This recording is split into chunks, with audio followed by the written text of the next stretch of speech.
At so ayan, hi guys, welcome back sa channel natin. At eto na yung sa karugtong sa kahapon, chapter 398, ituloy na natin yan. Pero bago nga tayo magsimula ay katulad po ng dati, kung bago ka pa lang din sa channel natin ay huwag mo kalimutan mag-subscribe at pakipindot na rin yung notification bell para ma-update ka every time na meron tayong bagong upload. So yan lang naman po at ulit ay maraming salamat sa paghihintay. So huwag na nga natin patagalin pa, simulan na natin yan.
So kahapon nga ay dito tayo natapos sa pagkain ni Heinrich dyan sa transmitter na ginawa niyang oyster. So kaya nga dito ay medyo nagkagulatan itong mga spider at now ang continuation niyan is dito na.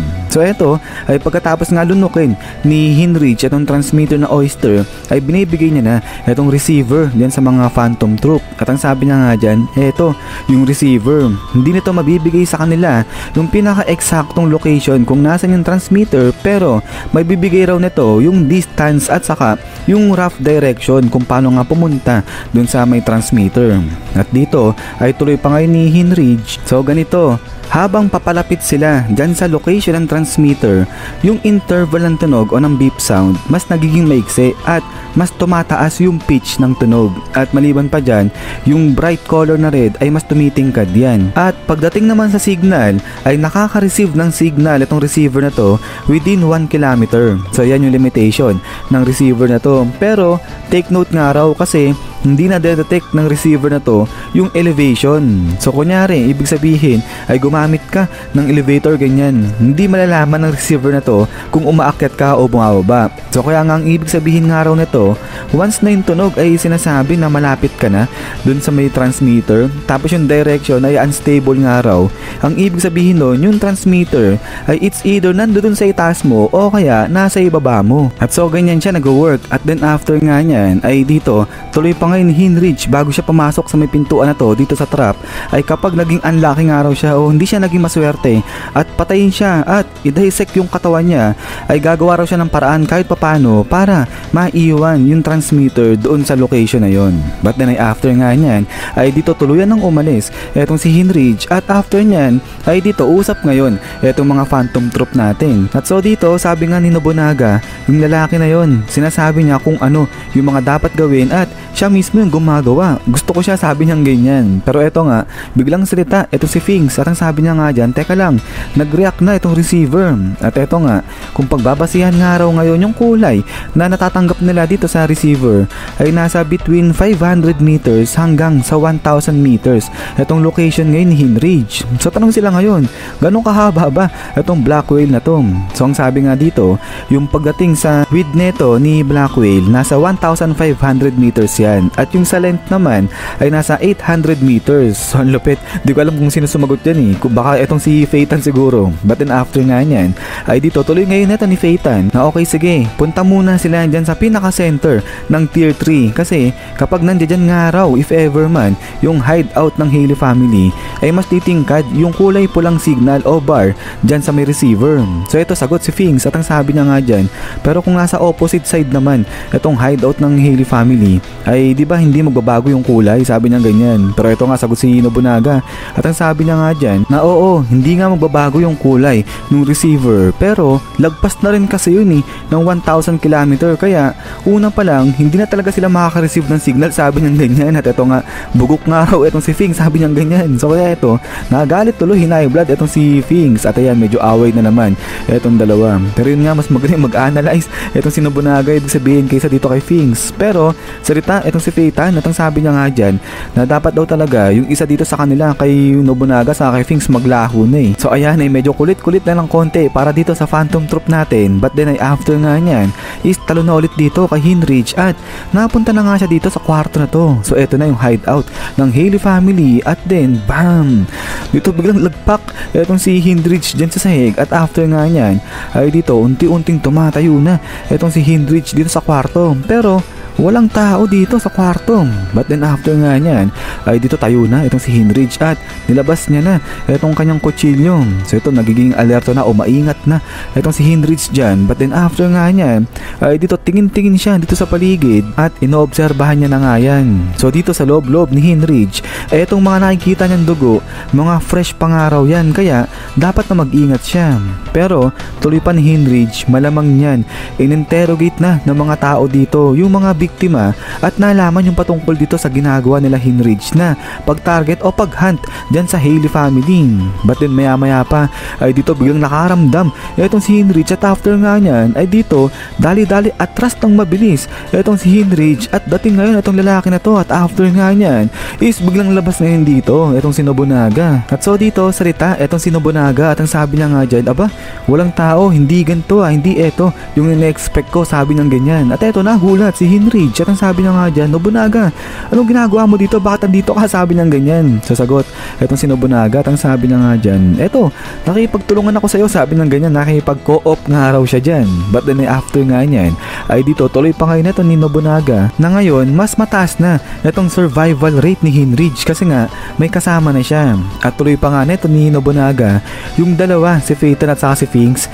ay duda pa nga raw kaya against talaga sila dito sa idea na to. So kaya nga eto, ang laki ng dilat yung mata neto ni Hinrich pero biglang lakad na nga dyan itong si Nobunaga at ang sabi niya nga dyan, if ever man nga raw na etong si Hinrich ay sinabi yung mga kataga na talagang hinihintay kita na dumating dito, ay sinabi raw nung dalawa na patayin kaagad ni Nobunaga itong si Hinrich. Pero sabi nga ni Nobunaga ay sa tingin niya hindi yun gagawin ito ni Hinrich. So hindi nakikita ni Nobunaga na etong si Hinrich ay itatrap etong Phantom Troop. At eto tuloy niya pa nga isang trap na nagre-record na kailangan magtiwala muna itong Phantom Troop dito kay Hinrich. Kalokohan daw yun, sabi ng ganyan. So kaya eto tanong niya, o sige anong plano mo?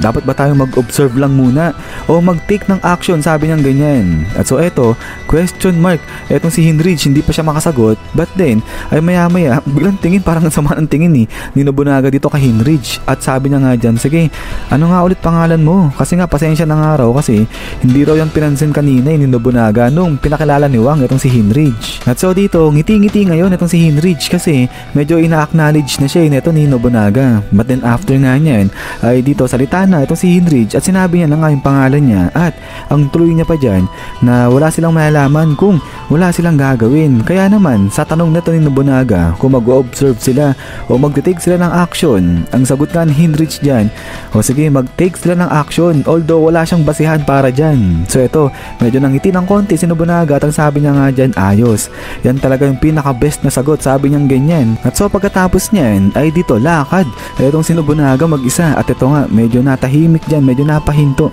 etong si Hinrich. At after nga niyan ay eto biglang punta etong si Nobunaga dyan sa pader at pinagdududut niya na nga itong pader na to. Hindi niya dinudut-dut. Pinapakaramdaman ni Nobunaga itong pader at eto, ang sama ng tingin ngayon ni Nobunaga dyan sa pader at after nga niyan ay dito salita na itong si Nobunaga at ang sabi niya nga dyan na sigurado eto na yung hideout ng Haley family. But then ay sagot dito si Heinrich at ang sabi niya nga dyan, teka lang, paano mo naman nasabi na eto na yung hideout ng Haley family? So eto, biglang forma ngayon itong si Nobunaga at ang sabi niya nga dyan, okay sige, makikita mo kung bakit. But then after nga niya is pang pang pang pang. So eto, biglang kinatana o pinaghihiwa ni Nobunaga itong pader ng kwarto na to at after nga niyan ay nagulat ngayon itong si Heinrich at eto naiwan sa pader itong mga cuts nga na ginawa dyan ni Nobunaga at after nga niyan ay eto pinagmamasdan nila itong mga hiwa dyan na ginawa ni Nobunaga pero maya maya naglaho itong mga hiwa na to. So kaya nga medyo nagulat dyan itong si Heinrich at ang sabi niya nga dyan, protected by nin, sabi niyang ganyan at eto nga tingin-tingin ngayon dyan itong si Nobunaga. So pagkatapos niyan ay dito salita na etong si Nobunaga at ang sabi niya nga dyan na hindi talaga madaling sirain o i-destroy yung isang lugar o isang stage na ginawa mismo ng isang nen-user. Kaya ang possible niyan yung gumawa sa lugar na to o sa stage na to isang conjurer, transmuter o di naman kaya posible rin na isang specialist, sabi niyang ganyan. At eto tuloy pa ngayon ni Nobunaga pero kahit itong katana niya hindi nagawang sirain o galusan man lang itong lugar na to kaya sigurado meron daw matinding limitation itong lugar na to.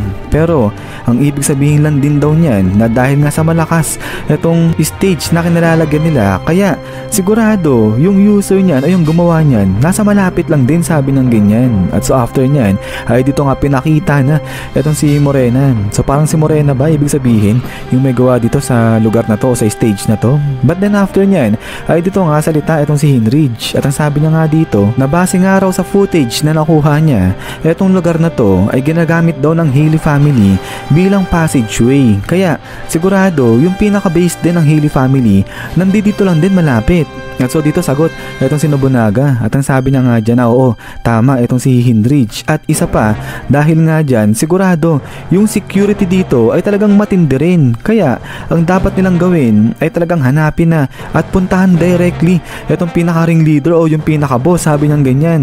At so after niyan ay dito nga biglang salita pa itong si Heinrich at ang sabi niya nga dyan na o sige ganun yung gawin nila pero buksan muna nila itong mga pintuan dito sa loob. At so ayan, sagot si Nobunaga at ang sabi niya, sige bubuksan niya muna itong pintuan na to sa may tabi niya. Pero dito nga biglang inawat ni Heinrich itong si Nobunaga at ang sabi niya nga dyan na hindi itong si Heinrich daw yung gagawa, yung magbubukas sa lahat ng pintuan na to at ang gagawin lang ni Nobunaga ay bantayan itong si Heinrich. At tuloy pa nga ni Heinrich dito, ayaw niya nga raw kasing malagay sila sa sitwasyon na kung saan ay bigla na lang maglalaho yung isa sa kanila nang hindi man lang namamalayan ng isa.